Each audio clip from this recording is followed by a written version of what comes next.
Dr. Panchwagh. You have been successfully running this MVD Surgery and Research Center and conducted more than 700 surgeries for hemifacial spasm in the last 25 years. As I was speaking to your counselors here at the center here in Pune, I realized that there were certain questions that patients keep asking repeatedly. Correct. For you as a doctor or as a surgical team, some of them may appear very commonplace, but for the patient, these are very important questions that they want answered. Sure. And therefore, we would be happy if you could give us the answers to some of these. I'll certainly try.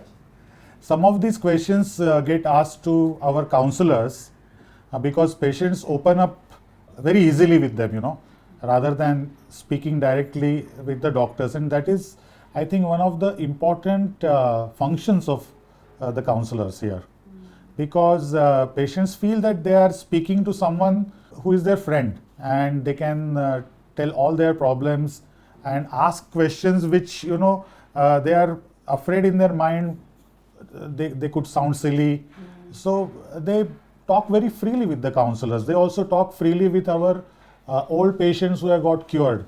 So that is the importance of patient support group. So, the center that we have developed here for microvascular decompression surgery, hemifacial spasm is one of the diseases treated with that.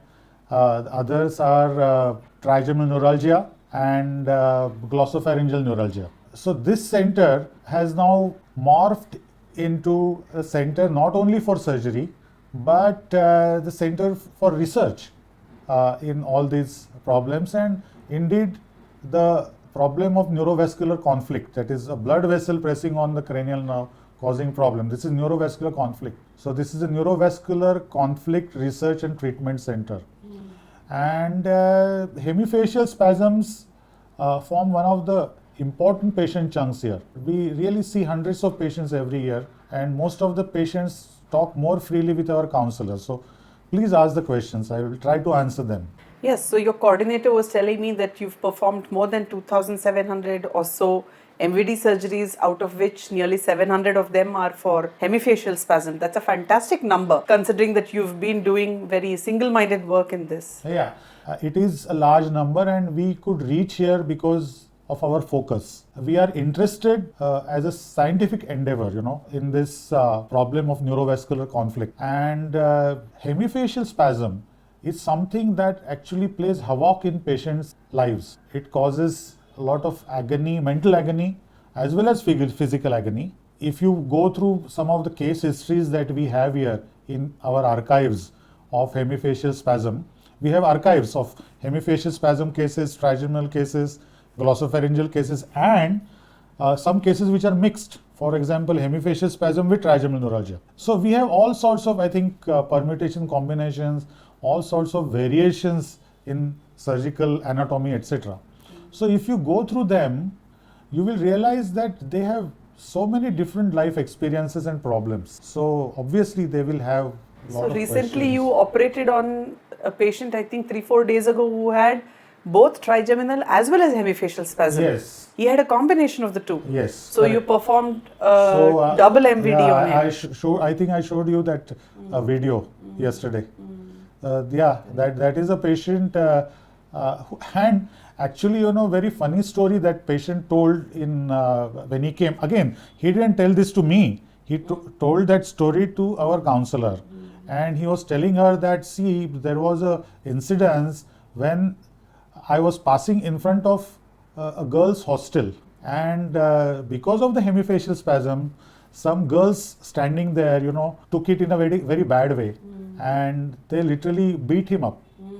And that really shook him, and it took all his efforts to convince them that this is a disease, because hemifacial spasm is not something which is known to everyone, not even known to every doctor, forget common people. And this guy also had severe pain. The neuralgia was so severe that he was contemplating suicide because of the neuralgia. Now, this is the problem, this is the gravity of the problem. And another point in that case was, of course, the fact that because of hemifacial spasms, the movement of the spasm itself would act like a trigger for the pain, because trigeminal neuralgia needs some trigger to the face, touching or movement of face, or wind blowing against the face, or brushing the teeth, etc. So hemifacial spasm itself was a trigger. It was in itself a problem. It was also a trigger, and it gave rise to another problem of trigeminal neuralgia. And we are very happy that we could operate very successfully, and 2 days down the line, he is pain-free completely and spasm-free. So the cause, even when there is a double, so like he has two nerves which are causing the hyperactivity, like neuralgia as well as hemifacial spasm. The cause for this is the same, that the nerve inside near the brain is being compressed. Correct. In his case, there were two different vessels, but we have seen cases in which the same vessel compresses the facial nerve and then turns and again takes another turn to compress the trigeminal nerve. So there can be one vessel or two vessels. Yeah, so we'll come back to where I wanted to start. As I was sitting in your OPD yesterday as an observer, I realized that the first question some people come to ask is, I have eye twitching, is it really serious? Or can eye twitching be a forerunner of hemifacial spasm? Twitching of the eyelid is a very common experience, and I think there would be hardly any person who would not have experienced some minor twitches at times, right? So eye twitching in itself may not herald the beginning of the hemifacial spasms, but if it is progressive, if it is increasing in frequency, and eye twitching is spreading to the cheeks and the entire face starts twitching like this, then definitely it is progressing towards hemifacial spasms. What we have observed is that the first twitching, usually it's not a rule, first twitching that appears is in the lower eyelid. Okay, and this starts, I'll show you, this starts twitching like this, tuck tuck tuck tuck tuck tuck, involuntarily. And this is something which you cannot do voluntarily, right? If you try voluntarily twitching this, you cannot do this. You can twitch the upper eyelid like this. You see this? I can do it voluntarily. But only lower eyelid twitching, it is usually 99% of the times it is involuntary. And when I see that, then, and if it is progressive, then definitely one has to be worried about hemifacial spasms. But merely 1 or 2 attacks of eye twitching should not, bother you too much. So only if it becomes more frequent, more intense, spreading to the cheek, that is one they need to get themselves investigated. Yeah, if it becomes more frequent, if the intensity of the spasms, like this, initially if it is like this, and then intensity keeps on increasing. Also the amplitude goes on increasing, frequency increases, then it is bothersome. It need not spread to the cheeks to make the diagnosis, because we have operated some of the patients who had only severe eye twitching as part of hemifacial spasm, because they were stage actors, and 2 of them are actually international actors who are actually who had this twitching as part of hemifacial spasm. So there is nothing that they can do on their own to stop the twitching. It's just a matter of time. It's the attack or the spasm attack has to abort itself naturally. So which attack are you talking about? Are you talking about hemifacial spasm or a physiological eye twitching that happens in some people? So for the patient, it is just eye twitching. They don't know whether it is hemifacial spasm or whether it is... The eye twitching that commonly happens to all of us from time to time, we neglect it and it goes away. But if it is progressive, then during the attack you can't do anything. But generally these attacks last for very few seconds initially, and then they go away. When they progress to hemifacial spasms, you cannot really stop the hemifacial spasm because they are involuntary. You can refer to the videos that we have made. There are nearly 80 videos for public education about hemifacial spasms. You can give the link if you want, and they can refer to our channel. I have discussed in detail about why spasms happen, and why in some cases the blood vessel is seen on the MRI but there are no spasms. All sorts of permutations, combinations we have discussed. They can definitely refer to those videos. Yes, so they can only just put a finger or put a hand on the eye, but it doesn't make it go away. It is just to cover it rather than anything else. Yes. One more question was, can brain tumors cause hemifacial spasm? Yes, they can. Of the 700 odd patients that we have operated, I would say that roughly 2.5% had brain tumors. So it's not a common cause, but brain tumors can cause hemifacial spasms. But the brain tumors which are located in the area of the skull, inside the skull, which is called as cerebellopontine angle or CP angle, and if they are compressing on the facial nerve in a particular way, and if the nerve happens to be sensitive congenitally in that patient, then spasms can occur because of the tumors. We have seen, however, that even in cases of tumors causing spasms, there is a neurovascular conflict or blood vessel which is sandwiched between the tumor and the nerve. So tumor actually acts most of the times as an agent which pushes the blood vessel into the sensitive part of the nerve, and that is why the surgeon has to remember that after removal of the tumor, one has to make efforts to find that blood vessel and remove it from the contact with the nerve, and actually perform microvascular decompression in addition to tumor removal. Very important thing to remember, because at our center we had to revise a few cases which were operated outside. The tumors were removed, but the spasms remained because the vessels were not separated. So that is something which one has to remember. So these are some questions that people ask, whether there is a lack of sleep or whether stress is associated with hemifacial spasms. What is your take on that? No, lack of sleep or stress cannot cause hemifacial spasms. Hemifacial spasms are caused by very specific problem in the nerve, either compression or some other rare problems. But stress can sometimes increase the frequency of the spasms. So if they're already predisposed to having spasms, if they are having spasms, if they are known patients of hemifacial spasms, during the stressful period, the spasms will increase. Or if they don't have enough sleep, that means it puts stress on the person on the next day. So that can temporarily increase the spasms. But this in itself will not cause spasms on one side of the face, definitely not. Generally, all of us are leading mainly stressful lives. So it's a part of everybody's life. So that alone cannot cause. So there can be some things that they can do to reduce the amount of stress or anxiety that they face, so that the intensity of the spasm may perhaps reduce. Like maybe, meditation, or trying to have good sleep, or trying not to get angry. Will these things basically help? As a surgeon or as a person who has been, teaching the entire society that please don't suffer from these spasms, I will say that you please get these spasms cured with surgery. If you are having types of spasms which are not amenable to surgery, which in my opinion is very rare, then you can ask these questions, what can be done to reduce spasms? But if someone asks me what can we do to reduce spasms, for me, the sure short way is to decompress the nerve. Why suffer these spasms? Because they are, in 99% of the cases, they are progressively increasing. As days, months, years go, it plays havoc with your life. We operated on an 80-year-old person who came all the way from Canada. This lady told me, and I said that, do you really want to get operated at this age? Because at this age, the other risks increase slightly. Not the surgical risks. Surgical risks are similar. In fact, they are lesser in elderly people because there is a lot of space to operate in. But medical risks definitely increase by about 0.25% generally. But she said, no, I cannot live with these spasms. I want to enjoy social life fully. I want to go out. I want to speak to people. I want to, explore the world. And I don't want these spasms.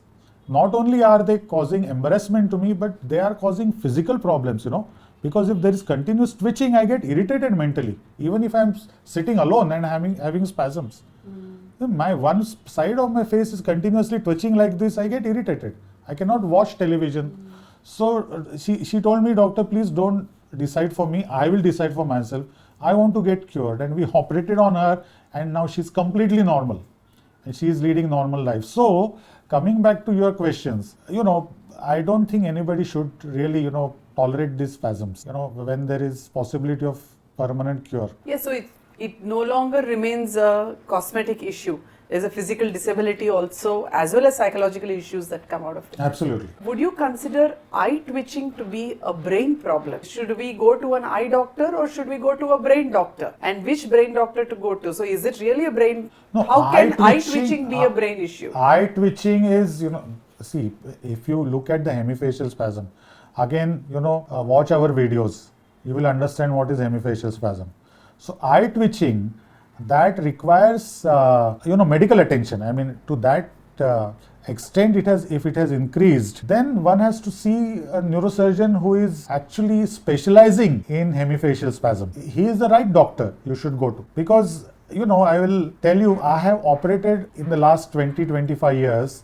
I have operated 4 ophthalmologists who had hemifacial spasms, and they themselves initially did not know that they are, having spasms when the twitching started, because they thought that it's dryness of the eye or something like that. And finally they realized and they came to our center. But if you are asking me who is the right doctor, you should go to the center which is interested in hemifacial spasms, which is interested in talking to people with empathy who have hemifacial spasms, talking to them with empathy, not to ridicule them. Many of my patients, you will be surprised to hear this, they tell me when we went to XYZ doctor, he could have been a general physician or neurologist or whatever, in different cases, they tell me that doctor told me, live with this, what is there, nothing will happen to you, only your face will twitch, why are you worried?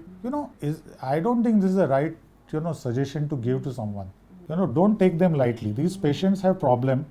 You have to empathize with them. They cannot go out. They are afraid to go out. I told you the example of a person who was beaten up on the road because of the spasms, thinking that he is winking. So empathize with them.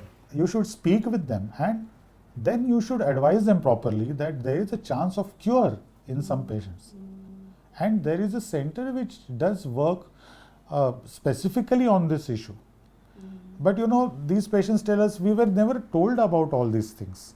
We were told that, itna hi hai, if you have this much problem, just tolerate it. What's there? Ignore it. Live with it. What's there? Only yesterday, one young guy was telling me, who comes from a nearby city of Solapur, near Pune. He was telling me, he's a young guy, near, I think, 25 to 30 years of age, I think, or maybe less. He was told, with increasing hemifacial spasms, he went to a local neurologist. He was told that, no, you neglect it completely. Why are you bothered with some spasms?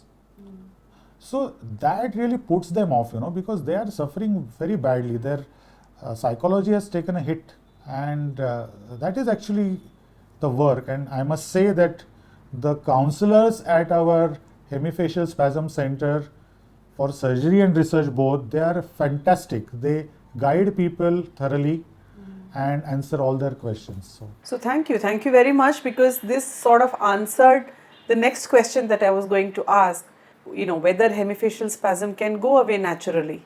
So the answer is no. If it is really hemifacial spasm, it is generally progressive. It is generally progressive without doubt. Okay. All the cases of neurovascular conflict like trigeminal neuralgia, hemifacial spasm, glossopharyngeal neuralgia, you will hear anecdotal case that this just vanished. And then it is made as if made into a rule, while talking to people. Some doctors tell them that these things can go away on their own. No, they don't. They don't go away. It is true that they can go in hibernation. It is called as spasm holiday. There is a word for it. If a person has spasms, spasms happen because of the compression of the vessel on the nerve. Okay, in those cases I am speaking, which are 99% plus. Other rare causes we are not considering at present. When this is happening, the blood vessel causes demyelination of the nerve. Body initially tries to repair that demyelination and form new myelin sheath on the nerve. So there is repair. Okay. Now, when body is successful in repairing, for some time the spasms go away. And we call this spasm holiday. In case of trigeminal neuralgia, we call this as pain holiday. So it is a holiday from the problem. This holiday can extend for few weeks, months, in some cases 1 or 2 years. And these are the cases which the doctors or neurologists, I don't know, they see and they say, oh, they can disappear on their own. No, they don't. They come back.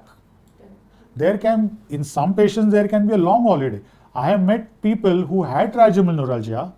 Then one day it disappeared because body, formed a cover over the nerve, and the pain disappeared for nearly 6-7 years, but came back and then increased rapidly, and we had to operate on him. So don't mistake this holiday for disappearance of this problem.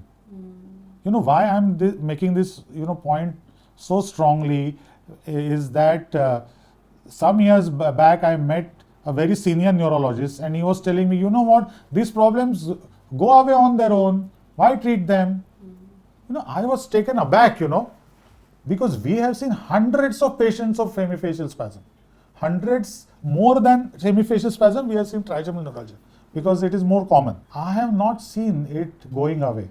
There may be an anecdotal case where this happens. I tell my counselors, please don't spread such or encourage such misconceptions being spread amongst people.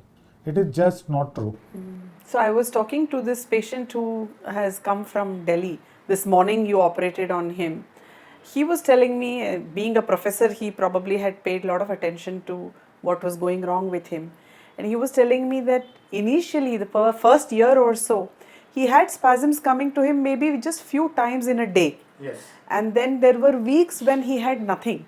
So when the spasms went away, he thought that now the disease has gone away for good. Correct. But eventually it came back. And then he also noticed that the spasms were more in the morning, lesser later on. And then when he started having the lectures, these used to increase. So there are waxing and waning, but it never goes away zero for a prolonged period of time. This is what they've got to expect if it's a classical hemifacial There are spasm. varying patterns of these spasms. Some people get few spasms for many months. In some people, there is very rapid increase in the severity of the spasms.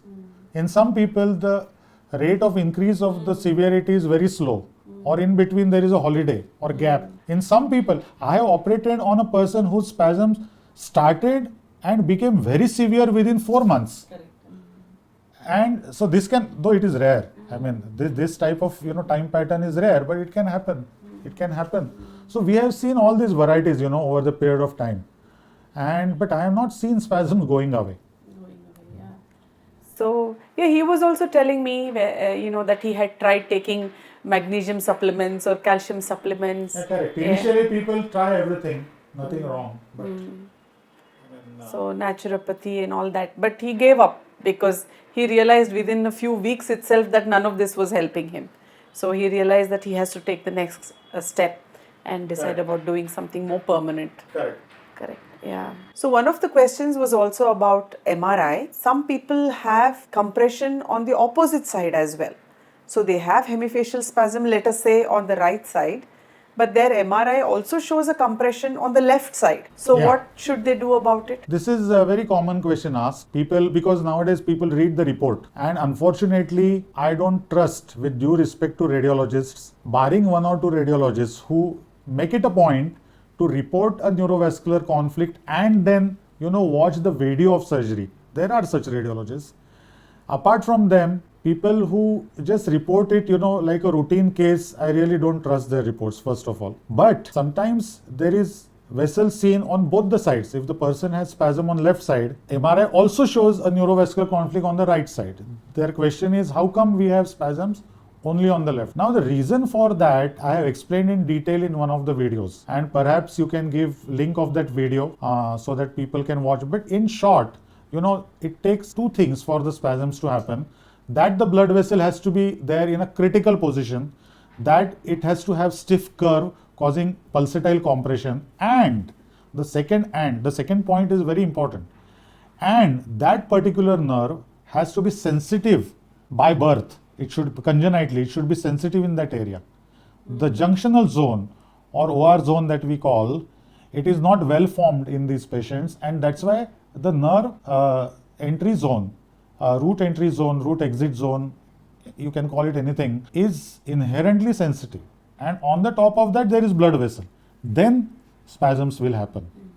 Perhaps on the opposite side, the nerve entry point is not sensitive. It is formed properly during childhood or in mother's womb while the nerve is being formed.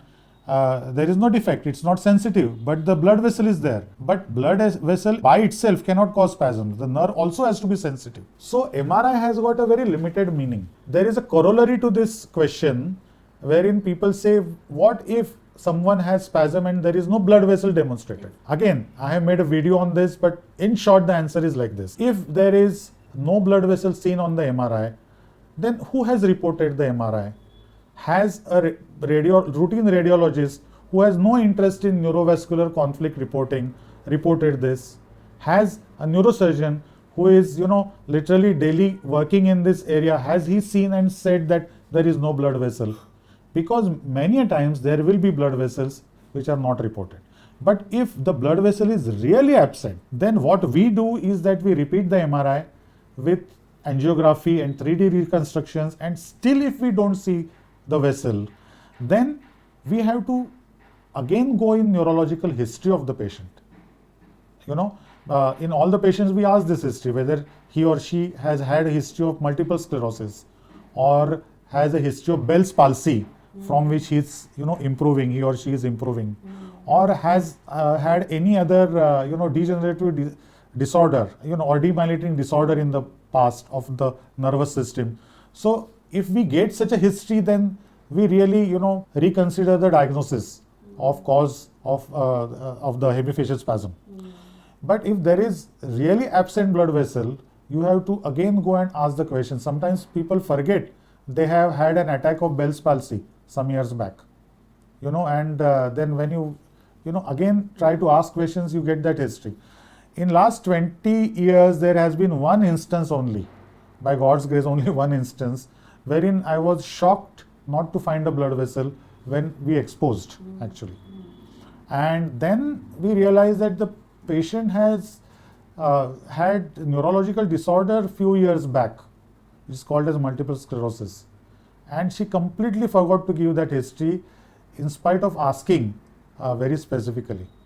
There was a blood vessel seen on the MRI, but upon exposure that blood vessel was not seriously compressing. So the point is that MRI is only an indicator. You have to actually consider the MRI, the patient's symptoms and the patient's history together and then come to conclusion. So, but it's a complex subject, and people who are interested can refer to those detailed videos. So how would you differentiate between hemifacial spasm and Bell's palsy?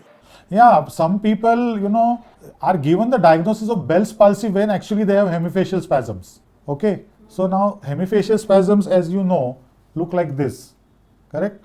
And Bell's palsy looks like this. There is no movement on this side. You don't see these flexures normally that we see while we are, smiling. Face becomes flat. This angle of mouth droops. Eye cannot close. That is Bell's palsy. So there is no movement. There is no movement in Bell's palsy. As against in hemifacial spasm, there is extra movement, increased movement. They are exactly the opposite. They are exactly the opposite. In Bell's palsy, if one side of the face is not moving, this side can appear relatively hyperactive. So the normal side can appear hyperactive, and in hemifacial spasms, the other side can appear hypoactive. Actually, it is not, but in relation, it can appear hypoactive. So it is a clinical diagnosis, and it needs a trained eye to see different variations of hemifacial spasms. Hemifacial spasms can also have, with the spasms, clicking in the ear or tinnitus. People say that while we are having spasms, there are sounds in the ear. Not everyone, but about 10% people report this. Because the nerve of hearing and the facial nerve, they run in one bundle. So the same hyperactivity can spread to the nerve of hearing, and they can get clicks inside the ear. Also, people don't know that this part of the neck, which has got a subcutaneous muscle, this muscle, called as platysma, it is also supplied by facial nerve. So in hemifacial spasms, patient can have neck movement like this. Superficial muscles. Superficial neck movement. So these are subcutaneous muscles, like the muscles under the skin of cows. You know, if you throw a stone, then there is a movement of the skin. So this is one such muscle in our body. This is platysma. So you can move the skin with this, not the bone. Usually muscles move bones and the muscles and the entire limb, but this moves only the skin. Like facial muscles, they move only the skin while we are smiling or whatever. So people say while we are having spasms, we get movement in the neck. So this neck movement is a movement of platysma, not the deep neck muscles. So that is another thing that we need to remember. So there are actually multiple such questions, and we need to make actually a very detailed video for the entire community, which is spread across the world. You know, they have so many questions in their mind. They might feel that, oh, they are silly questions. How can we ask these questions to a doctor? But we have to be empathetic and answer these questions, and we will certainly make a very detailed video in future. Sure. Thank you. Thank you very much. Thank you.